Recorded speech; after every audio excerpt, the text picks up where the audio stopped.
E aí pessoal, tudo bem? Aqui é o professor Fernando, nós vamos seguir com mais um vídeo do nosso curso de Algoritmos e Técnicas de Programação em C++. Hoje nós vamos aprender sobre o processo de compilação de um programa em C++ via linha de comando. Na última aula a gente viu como que a gente pode fazer isso, né, usando um ambiente de desenvolvimento integrado, o IDE Dev C++, e hoje nós vamos ver como fazer isso sem o auxílio do Dev C++. Os sistemas operacionais, eles normalmente têm uma interface de linha de comando. Vocês já devem ter visto algumas pessoas operando o computador, né, usando uma telinha preta e naquela telinha preta digitando comandos. Programas de computador podem ter interfaces distintas, né? Por exemplo, quando eu posso abrir um programa e interagir com ele clicando, eu posso interagir arrastando, soltando. E alguns programas possuem interface via linha de comando. Ou seja, no Windows, né, eu posso digitar aqui terminal, e quando eu digito terminal, né, ou prompt de comando, ele vai trazer para mim essa tela, e nessa tela eu posso digitar os comandos. E assim, que comandos são esses? Comandos, basicamente, são nomes de programas que o meu sistema operacional reconhece. Então, por exemplo, se eu digitar uma coisa, por exemplo, calc, é o comando, né, que abriria para mim a calculadora do Windows. Se eu pressionar Enter, ele vai abrir a calculadora para mim. Eu tenho outros comandos, né? A gente não vai falar agora de comandos do Windows, mas a gente tem que entender que há uma interface via linha de comando, uma telinha preta, um terminal, e nesse terminal eu posso digitar os meus comandos e o Windows vai interpretar esses comandos para a gente. Continuando, então, essa interface de linha de comando, né? Existem vários comandos, eu mostrei para vocês uma coisa que é abrir uma calculadora, mas a gente tem que entender primeiro sobre o processo de navegação entre diretórios, entre pastas do Windows. Então, vamos voltar lá para o nosso terminal. Inicialmente, quando eu abro o terminal, deixa eu voltar aqui e deixar assim. Quando eu abro o terminal, ele já abre um diretório padrão para mim. No meu caso, é o diretório do meu usuário atual. O meu usuário chama-se usuário. Então, ele abriu, né, no meu diretório de trabalho. E eu tenho alguns comandos. Vou mostrar para vocês dois comandos importantes. Na verdade, um comando, né, que inicialmente é o comando dir. Então, quando eu uso o comando dir e dou Enter, ele lista para mim tudo que eu tenho no meu diretório. Então, significa, dentro da pasta C, tem uma pasta chamada users, dentro de users tem uma pasta chamada usuário, e dentro da pasta usuário tem esse monte de pastas e arquivos aqui, tem esse monte de coisas aqui. Dentre elas, a gente pode observar que tem um diretório chamado desktop, que é a minha área de trabalho. Se eu der um comando para entrar na minha área de trabalho, por exemplo, eu posso digitar o comando cd, então dir mostra os diretórios. cd, eu vou entrar em um diretório, então cd desktop. Quando eu der um Enter, significa que agora o meu terminal está dentro do desktop. Se eu der um comando dir, por exemplo, agora, eu vou conseguir visualizar as coisas que estão no meu desktop.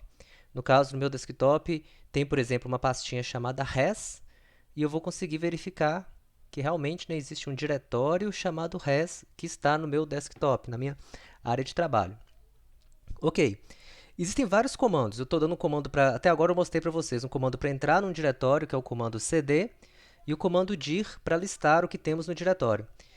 Voltando ao comando cd, eu poderia digitar isso aqui, ó, cd espaço barra. Observem, o meu diretório atual é c users usuário desktop. Se eu der um cd barra, o que vai acontecer? Voltei para a unidade C agora. Agora eu estou apenas em C.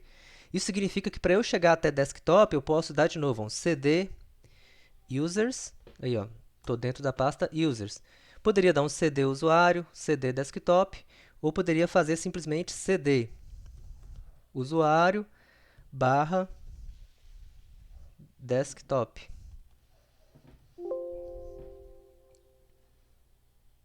Desktop. Pronto. Aqui eu estou na minha área de trabalho novamente. Então, o comando cd, eu dou cd, o nome do diretório que eu quero entrar, Caso eu queira voltar até o primeiro diretório, eu posso dar o comando cd barra. Continuando, então, o que eu vou fazer aqui? O que a gente tem que entender? O meu diretório atual é o diretório desktop. Eu posso digitar comandos que o Windows já entende. Eu não posso digitar qualquer comando, são coisas que o Windows já consegue enxergar, comandos que ele já entende. E para a gente conseguir compilar um programa via linha de comando, eu tenho que primeiro falar para o Windows para ele reconhecer o compilador do C++. No meu caso aqui, como eu instalei já o dev C++, ele já instalou para mim um compilador no meu computador. Lembra que naquela aula sobre como instalar o dev, eu falei que o dev, quando eu instalo o dev, ele instala também um compilador no meu computador. Só que o Windows não reconhece esse compilador de C++ inicialmente como um comando. O compilador que ele instalou para mim é um compilador chamado G++. E se eu digitar G++ aqui, olha a mensagem que ele me dá. Ele me fala assim, ó, eu tentei digitar o comando G++, né? E ele falou para mim assim, ó, G++ não é reconhecido como um comando interno ou externo, um programa operável ou um arquivo em lotes. Ele não reconheceu o comando G++. Então, a primeira etapa nossa, o primeiro passo é, eu tenho que ensinar para o Windows onde está esse compilador de C++. Como que a gente faz isso? Então, vamos lá. Primeiro, a gente tem que ir lá na pasta de instalação do dev ou na pasta de instalação do compilador que você tem. No meu caso, eu vou na pasta do dev, porque na pasta do dev ele instalou o compilador, eu sei que está naquela pasta. Então, eu vou fazer assim, ó. Eu posso clicar com o botão direito no dev.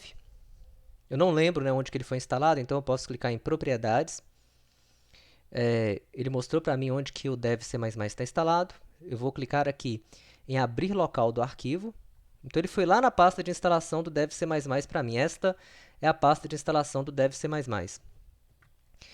E aí eu sei que o compilador fica nessa pasta aqui, no caso do dev, né? Nessa pasta MinGW64, vou dar um clique duplo lá. Aqui tem uma pasta chamada bin, eu vou dar um clique duplo nessa pasta. E aqui tem várias ferramentas que o dev vai utilizar no processo de compilação de um programa em C++. Inclusive, o G++ está aqui também. Onde ele está? Está aqui, ó. Esse aqui é o compilador que nós vamos utilizar. Então, eu vou ver o seguinte, eu vou chegar aqui, ó, nessa barra de endereços, vou dar um clique aqui no final dela, e ele já está até selecionado para mim, né? Eu sei que agora essa pasta que eu estou é c:/program files x86 dev cpp mingw bin. Então, eu vou copiar isso aqui, ó, botão direito, copiar. Pronto, copiei o endereço da pasta onde o G++ está instalado. Ok, vou fechar isso aqui. O próximo passo é eu falar para o Windows onde que o G++ está. Então, eu vou clicar aqui no menu iniciar, vou procurar aqui meu computador. Meu computador já apareceu aqui para mim. Eu vou abrir meu computador. Vou clicar aqui com o botão direito, né, onde está escrito este computador. Vou clicar com o botão direito. Vou em propriedades. E aí ele abre para mim, né, as propriedades do meu computador, as configurações dele. E aqui na esquerda, eu tenho aqui, ó, configurações avançadas do sistema. Vou dar um clique aqui. E aqui eu tenho uma configuração importante que nós vamos fazer, que são as variáveis de ambiente. Eu vou clicar aqui em variáveis de ambiente. Deixa eu diminuir isso aqui um pouco. Vamos observar. Temos aqui em cima variáveis de usuário, para no caso, o meu usuário se chama usuário mesmo, né? Então, as variáveis do meu usuário. E logo abaixo, eu tenho as variáveis do sistema. Eu vou procurar uma variável chamada path, aqui, ó, caminho, essa variável aqui, ó. Eu vou dar um clique duplo nela, na variável path. E aqui eu vou incluir uma nova variável do ambiente. O que são as variáveis de ambiente? Basicamente, são nomes de pastas que o Windows vai reconhecer os comandos que estão lá dentro. Então, eu vou clicar aqui em Novo, vou clicar aqui e vou colar aquele endereço que eu tinha, que no caso, eu simplesmente adicionei as minhas variáveis do sistema, o caminho de onde está instalado o meu compilador do C++. Vou dar um OK aqui. OK. OK, pronto. Vou fechar isso aqui também. Pronto. Se por acaso você tivesse com o terminal aberto, com a telinha preta aberta, a gente deveria fechar ela, ok? Para quando a gente abrir a telinha preta de novo, ela já reconhecer os comandos. A gente pode até observar aqui, eu vou abrir de novo o terminal do Windows. Prompt de comando. E eu vou agora digitar o comando G++. Vou dar um Enter. E agora ele me respondeu uma coisa diferente, né? Da primeira vez ele tinha me respondido que G++ não era reconhecido, não era um comando que o Windows reconhecesse. E agora já deu um erro, né? Tá melhor, porque agora ele deu um erro falando que a compilação foi terminada. Ou seja, ele pelo menos tentou compilar alguma coisa. Não compilou porque o comando está errado, eu não falei o que ele deve compilar. Mas pelo menos o meu Windows já está reconhecendo o comando G++. O próximo passo agora eu tenho que criar o meu arquivo de código-fonte e eu posso compilar esse meu arquivo de código-fonte via linha de comando. O interessante é a gente perceber a diferença, né? Quando eu usava o IDE, eu não tinha que fazer esse tanto de passo. Quando eu estava usando o DevC++, bastava eu abrir o DevC++, digitar o meu código, pressionar F11. Era bem mais fácil. Agora eu estou mostrando como que a gente pode fazer se a gente não tiver um IDE. Eu tenho que criar o meu código-fonte usando um arquivo de texto mesmo. Eu vou abrir aqui, eu vou criar um arquivo de texto, vou abrir o meu bloco de notas. Então, bloco de notas. E poderia abrir qualquer editor de texto, tá? Um que gera texto apenas, né? Não pode ser o Word, né? Que o Word acaba gerando arquivo binário, né? Poderia usar o bloco de notas, poderia usar o Notepad++, o VS Code, tem vários programas para edição de código. Vou aumentar essa letra um pouco, vamos lá. Então eu vou escrever aquele mesmo código que até hoje eu não expliquei para vocês. É um código básico aqui de C++, em C++. Então, eu vou digitar include iostream using namespace std. Digitar isso aqui, ok?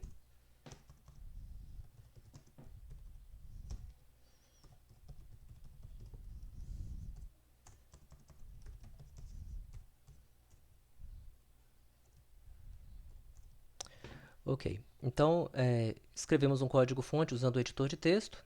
Ele não colore para a gente, não faz aquela... Ele não colore as palavras para mim, igual o Deve Ser Mais fazia, né? Mas aqui já temos um código e agora nós vamos ver como que a gente compila esse código. Eu tenho que agora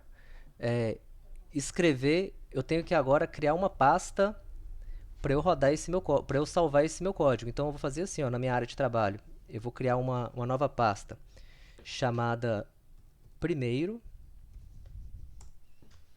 e vou salvar esse meu código dentro da pasta primeiro. Esse meu código aqui eu vou salvar dentro dessa pasta. Então, arquivo, salvar como, vou clicar em área de trabalho, vou abrir a minha pasta primeiro e aqui eu vou dar um nome para o meu arquivo. No caso, o meu arquivo, vou chamá-lo de primeiro.cpp. Lembre-se, né, que a extensão dos arquivos de código-fonte nossos podem ter extensão CPP. Vou salvar e vou fechar isso aqui. Observe, então, que na nossa pasta, né, na minha área de trabalho, eu tenho uma pasta chamada primeiro. Dentro da minha pasta, eu tenho um arquivo chamado primeiro.cpp. E agora nós queremos compilar esse arquivo, esse código-fonte. Então, eu vou fazer o seguinte. Vamos lá. A pasta que eu estou atualmente é na pasta do usuário. Eu tenho que ir até a minha área de trabalho. Então, eu vou dar um cd desktop. Depois de desktop, dentro de desktop, eu sei que eu criei uma pasta chamada primeiro. Então, eu vou dar cd desktop /primeiro. Pronto, estou na minha pasta, na pasta que eu quero, né? cd desktop primeiro, estou na pasta que está o meu código-fonte. Vou dar um dir só para a gente ver o que tem lá dentro. Então, dentro dessa pasta, realmente, né, eu tenho um arquivo chamado primeiro.cpp. A gente pode ver ele aqui na lista. E eu vou dar um comando para esse meu arquivo ser compilado. Então, eu vou digitar g++, espaço, o nome do arquivo que eu quero compilar. no caso ele é primeiro.cpp, dou um espaço, -o, espaço, e o nome do executável que vai ser criado nessa pasta. Ele pode chamar simplesmente primeiro.exe. Vou dar um Enter. Ok. Como ele não deu mensagem nenhuma, né, quer dizer que o processo finalizou ok. Eu posso verificar aqui na minha pasta, né, realmente, antes só tinha o primeiro CPP, agora nós temos também o primeiro.exe. A gente já viu agora como compilar. Uma vez que a gente compilou o código, eu tenho que testá-lo, né, para ver se ele está funcionando. Então, para eu testar, rodar esse executável aqui, primeiro.exe, basta eu digitar o nome dele. Então, primeiro.exe, ou simplesmente primeiro, né? Eu poderia omitir essa extensão se eu quisesse. Quando eu dou Enter, ele executa o programa, e o programa simplesmente exibe uma mensagem para mim na tela falando que funcionou. Ok? Vamos voltar então à nossa apresentação. Basicamente, gente, o processo é esse, tá?